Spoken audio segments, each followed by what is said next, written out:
তাদের এই আকাঙ্ক্ষা বাস্তবায়নে রাষ্ট্র, সরকার, শিক্ষা প্রতিষ্ঠান এবং বিশ্ববিদ্যালয় প্রশাসন ব্যর্থ হয়েছে। আমাদের সম্পর্কে নানা রকম মিথ্যাচার, প্রোপাগান্ডা ছড়ানো হচ্ছে। আমাদের সম্পর্কে জনমানসে বিদ্বেষ উস্কে দেওয়া হচ্ছে। বিরাজনীতিকরণের মাধ্যমে গুপ্ত রাজনীতি ও নতুন আধিপত্য পরিবেশ সৃষ্টি করা হচ্ছে। ফলে রাজনীতি নিষিদ্ধের পায়তারা ডাকসু নির্বাচনের সুযোগ সুষ্ঠু ও গণতান্ত্রিক পরিবেশ বিনষ্ট করবে বলে আমরা আশঙ্কা করছি। নির্বাচনের আগ মুহূর্তে সংকীর্ণ স্বার্থকে সামনে রেখে যারা শিক্ষার্থীদের আশঙ্কাকে বিরাজনীতিকরণের হাতিয়ার হিসাবে ব্যবহার করেছেন, তাদের উদ্দেশ্য সম্পর্কে সজাগ থাকা জরুরি। বিগত সময়েও ক্যাম্পাসে রাজনীতি নিষিদ্ধের কথা বলে যারা নিজেরা রাজনৈতিক সংগঠন তৈরি করেছেন, লেজুর ভিত্তি করেছেন, পদধারী হয়েছেন, তারাই আজ ঢাকা বিশ্ববিদ্যালয়ের হলে ছাত্র রাজনীতি নিষিদ্ধের বিষয়ে তৎপর।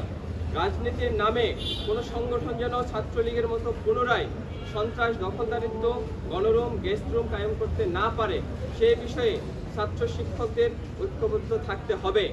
একই সাথে বিরাজনীতিকরণের মাধ্যমে প্রশাসনিক এবং রাষ্ট্রীয় স্বৈরতন্ত্র কায়েমের নতুন পায়তারা রুখে দিতে ছাত্র সমাজকে সচেতন থাকতে হবে। বন্ধুগণ, 24 জুলাই গণ অভ্যুত্থানে ঢাকা বিশ্ববিদ্যালয় সহ দেশের আপামর ছাত্র সমাজ নিরাপদ ও গণতান্ত্রিক ক্যাম্পাসের প্রত্যাশা করলেও তাদের এই আকাঙ্ক্ষা বাস্তবায়নে রাষ্ট্র, সরকার, শিক্ষা প্রতিষ্ঠান এবং বিশ্ববিদ্যালয় প্রশাসন ব্যর্থ হয়েছে। অভ্যুত্থান পরবর্তী সময়ে ঢাকা বিশ্ববিদ্যালয় সহ বিভিন্ন বিশ্ববিদ্যালয়ে উপাচার্য এবং প্রশাসনিক কর্মকর্তা গুরুত্বপূর্ণ পদগুলো চর দখলের মতো করে রাজনৈতিক দলগুলো দখল করে নিয়েছে। এক্ষেত্রে নিয়ম এবং যোগ্যতার মানদণ্ড হিসাবে কাজ করেনি। প্রশাসনিক এই কর্তা ব্যক্তিরা শিক্ষার্থীদের নয়, নির্দিষ্ট দল এবং সংগঠনের স্বার্থ দেখেছেন।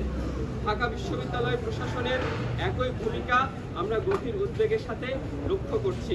বিশ্ববিদ্যালয়ে নিরাপদ গণতান্ত্রিক রাজনৈতিক পরিবেশ বিনির্মাণের ক্ষেত্রে প্রশাসনের ব্যর্থতা দৃশ্যমান। বিগত 1 বছরে ঢাকা বিশ্ববিদ্যালয়ে প্রপাঞ্চল এবং সাম্য হত্যাকাণ্ড সংঘটিত হয়েছে। নারী শিক্ষার্থীরা বিভিন্নভাবে হেনস্থার শিকার হয়েছেন। ভিন্ন মত চিন্তা ধারণ করার জন্য বহু শিক্ষার্থী অফ-ভায়োলেন্স এবং লাঞ্ছনার শিকার হয়েছেন।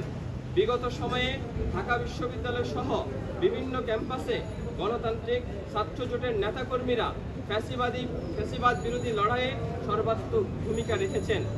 বারবার তারা সরকার, প্রশাসন এবং ছাত্রলীগের সন্ত্রাসীদের দ্বারা নির্যাতন, নিপীড়নের শিকার হয়েছেন। অথচ অভ্যুত্থান পরবর্তী সময়ে সামাজিক যোগাযোগ মাধ্যমে আমাদের সম্পর্কে নানা রকম মিথ্যাচার, প্রোপাগান্ডা ছড়ানো হচ্ছে। আমাদের সম্পর্কে জনমানসে বিদ্বেষ উস্কে দেওয়া হচ্ছে। এসব ঘটনা গণতান্ত্রিক শিক্ষা প্রতিষ্ঠান, পারস্পরিক সহাবস্থান এবং গণতন্ত্র চর্চার জন্য হুমকি স্বরূপ। দীর্ঘকাল ধরে ছাত্রলীগ সহ শাসক শ্রেণীর বিভিন্ন ছাত্র সংগঠন ছাত্র রাজনীতির নামে হল দখল, সিট দখল, জুলুম, নিপীড়নের বিরুদ্ধে অপরাজনীতি করে এসেছে। এসব ঘটনাকে কেন্দ্র করে সাধারণ শিক্ষার্থীদের অনেকের মধ্যে ছাত্র রাজনীতি সংক্রান্ত অবিশ্বাস, হতাশা, নিরাশার জায়গা রয়েছে।